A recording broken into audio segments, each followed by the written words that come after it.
4:30 on WKYT this morning. Futures are uncertain for many students at Lexington's ITT Technical College. Their reaction to the school's closure just ahead this morning. Morning continues for a Jackson County teenager who died after a motorcycle crash. And Lexington's oldest bar will pay tribute to its history today. Find out how just ahead on WKYT.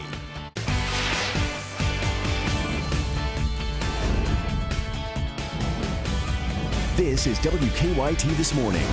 Good morning. Welcome in. It's so good to have you on WKYT as we get things going on this Wednesday. We're already to the middle of the week. I'm Bill Bryant. And I'm Andrea Walker. And can I just say thank goodness it's the middle of the week. Right. Let's keep it rolling, man. Yeah, we're going to roll right toward the next weekend, right? Because you can get That's used right. to weekends when they come along, and certainly had that nice one that we had last weekend. All right, we're tracking some changes in our weather. We'll start to notice more and more humidity. Here's meteorologist Micah Harris. Yeah, when you start to notice that, you know you have at least some rain ahead, and we'll have that later on in the work week. There's your look outside. We're in the upper 60s to lower 70s for many locations, so it's definitely getting warmer. If you remember just about 2 to 3 mornings ago, we were actually in the mid-50s, so it's definitely getting warmer. 90 degrees by the afternoon is pretty much where we were yesterday for everybody. Warm and sunny conditions, and we'll hold on to that today. Tomorrow, it's going to be much of the same for much of your day, but storms move in late in the day tomorrow, but it's not for everybody. I'm going to show you a select area that I believe that could experience storms, and we're actually staying dry. That's coming up in a few minutes. Okay, we'll see you then. We thank you in the news. ITT Tech has officially shut down all of its campuses around the country, including the one in Lexington. The decision comes days after the U.S. Department of Education banned ITT from enrolling new students who use federal financial aid. Investigators had been questioning the ability of the for-profit college to serve its students. ITT students in Lexington say they're left with many unanswered questions. I feel let down, as well as the rest of the student body. Now I have to start all the way over. Our credits don't transfer to any other colleges. Some organizations, including the NAACP, say they're helping students find ways to transfer their credits elsewhere. Sullivan University has also offered help to ITT students. State health officials say they're looking for better ways to track drug overdoses around Kentucky. They say they have asked health departments, hospitals, and coroners' offices to voluntarily report overdoses. The Kentucky Department of Public Health hopes it can learn more about these trends of overdoses, such as who is impacted and where. It's already being captured. Can we figure out a way that we can go into that database and pull that out so we'll know? And that will really help us to develop strategy. The Department for Public Health says right now it is not required that agencies report every overdose that they treat. Even at a young age, he knew he wanted to help others. A community is now mourning the loss of a 16-year-old volunteer firefighter from Jackson County. Investigators say Chris Harrison died a few days after being badly injured in a motorcycle crash. He was a student at Jackson County High School, where he was also a member of the JROTC program. WKYT's Monique Blair spoke with people who knew Harrison well. He's one in a million. You won't find too many like him. Flags were flown at half-staff across Jackson County Tuesday as the community mourned the death of 16-year-old Chris Harrison, a young man who was already known to many as a hero. Him being the kind of student and citizen that he was and playing the role he did in our community, it's the least we could do to honor him. At 14 years old, Harrison joined the Sand Gap Volunteer Fire Department as a junior firefighter. He enjoyed this. If he got a chance to help somebody, he enjoyed doing it. Now, in addition to being a junior volunteer firefighter, Chris Harrison was also a junior here at the Jackson County High School, and I'm told he was very active in the JROTC program.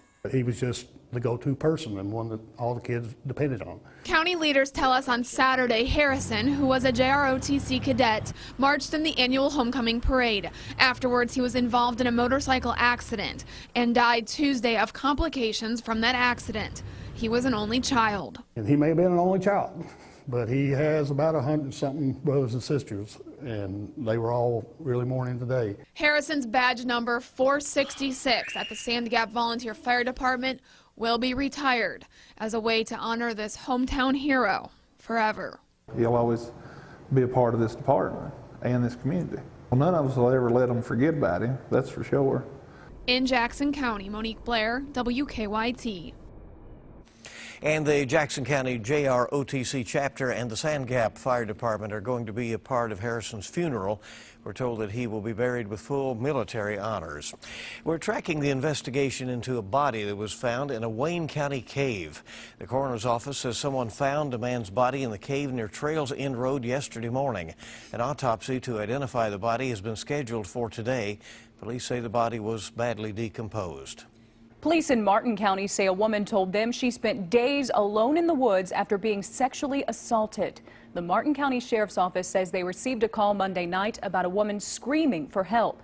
Deputies say they soon found the 22-year-old woman naked, dehydrated, and disoriented on a mountain in the Tomahawk area. They say she told them she'd been there for up to 3 days. When I went to her, I noticed the only thing she had wrapped around her was an old feed sack that she had found in the woods. Deputies took the woman to the hospital, but there is no word on her condition this morning. They say they're investigating the assault. They do have a few suspects they want to question. Police say it did not take them long to find a man accused of breaking into vehicles at a Harrodsburg car lot. That's because they found him sleeping inside one of those vehicles. The suspect, 35-year-old Matthew Stewart, now faces a string of charges. WKYT's Garrett Weimer talked to the business owner who calls it a frustrating crime. Their stories still mix with the sounds of their working, even a day after all the excitement. Employees had just gotten to work Monday at CC Auto Parts and Services when they noticed someone had pried open their drop box and broken into several cars there. They work hard every day, try to provide for their family an honest living, and you got guys like this out here just ruining it for everybody. Police say Matthew Stewart, wearing gloves and a mask, was catching some Z's when they caught him inside one of the cars he had broken into. They woke him up and arrested him. The owner says it's the first trouble they've had here since he's been in business. And while it may be bizarre finding the man asleep in one of the cars, he says it's anything but funny. It makes him mad. I tell you, it's nothing worse than a thief. And if these thieves and drug addicts is driving it all, if they spend as much time working as they do trying to figure out a freeway in life, then the world will be a lot better place. It was more than just a case of the Mondays. Police say Stewart appeared to be under the influence. I hope he gets help, and I hope he's able to turn his life around. Caton says he's glad police were able to find the sleepy suspect so easily and get everything back from him before he got away. In Harrodsburg, Garrett Weimer, WKYT. Police say Stewart is charged with trespassing, 3 counts of criminal mischief, and 7 counts of theft. Richmond police say they're looking for a couple of thieves who took selfies after stealing from a few cars there. Police say surveillance video shows the men stealing from unlocked cars in the Brookline neighborhood. They say the video also shows the thieves stopping and taking selfies.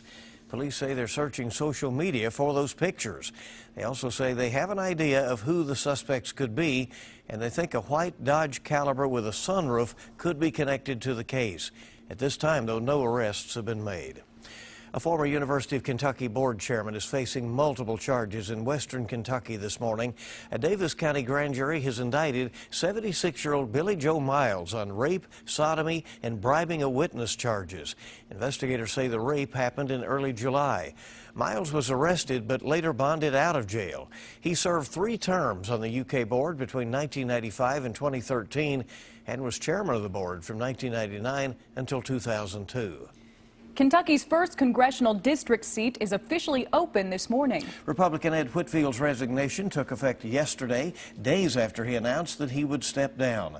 Governor Bevin has called a special election for November the 8th, the very same day as the general election, and the winner will serve out Whitfield's term, which ends in January. Republicans have nominated James Comer for the special election. Comer is already facing Democrat Sam Gaskins in the general election for the seat, and Democrats are expected to nominate Gaskins for the special election as well. Well, WKYT this morning just getting started on your Wednesday, and we're rolling up on 440 right now. So good to have you with us. Still to come, it's important to have a conversation with an aging parent about their end-of-life wishes. Some helpful ways to do so coming up in today's Moms Every Day. Still going to be another warm day in store, and we're staying dry. However, we're looking at that front to the north of us heading our direction. That will bring us some thunderstorms in the forecast. I'll show you when that arrives coming up next. Now, your hour-by-hour forecast with meteorologist Micah Harris. Thing we've been talking about the past couple of days, the warming temperatures. And you felt it yesterday, you felt it the day before, but now what you're going to be feeling, the humidity increasing the next couple of days. We're at 69 right now in Breathitt County, and that goes for West Liberty, and then work your way back towards Stanton in Powell County. All looks well here in Lexington, Danville, Frankfort. Looking pretty good. Owenton up north and back toward Williamstown. I don't see any issues whatsoever as we're holding on to the mid-60s. Today is going to be exactly like yesterday, except a little bit more moisture streaming on in here. At least we stay dry, though, once again. That'll take you off into the evening hours, so no problems. Planning on grilling out later on this afternoon, off into the evening hours. We're at 83 degrees there by 8 p.m. Then we hit tomorrow, or off towards your Thursday. It's much of the same today, not much of a change. Thursday is still on the warm side, don't get me wrong, but really we're going to be watching a late day storm sliding on in here. Once we hit the evening and nighttime hours, that's your best bet. However, can't rule out a few storms before the sun sets. Remember, sun sets right around 8 p.m. We're losing daylight every single day as we get a little bit closer to fall, but a late day storm is possible, especially central, north, and western zones. That's the best bet. Southeast, I don't see a chance at all for you guys there on Thursday. Thursday will be dry once again for you. Then we go off toward Friday. It's a better opportunity of storms. It's still around 40%, but still the chance is going to be there, especially as we head off towards your morning and afternoon hours. Once we hit evening, it looks to fade away just a bit, which is good news for Friday night football and good news for any of those festivals kicking off on Friday too. Heading off towards your weekend, that front gets a little bit closer, and it'll be right over us on Saturday. Saturday is your best chance of rain, still looking like a 60% chance afternoon and evening as the timing right now.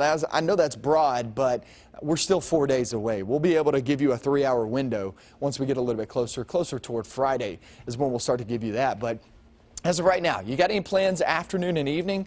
Just know that you're going to have some storms moving on in as that front gets a little bit closer.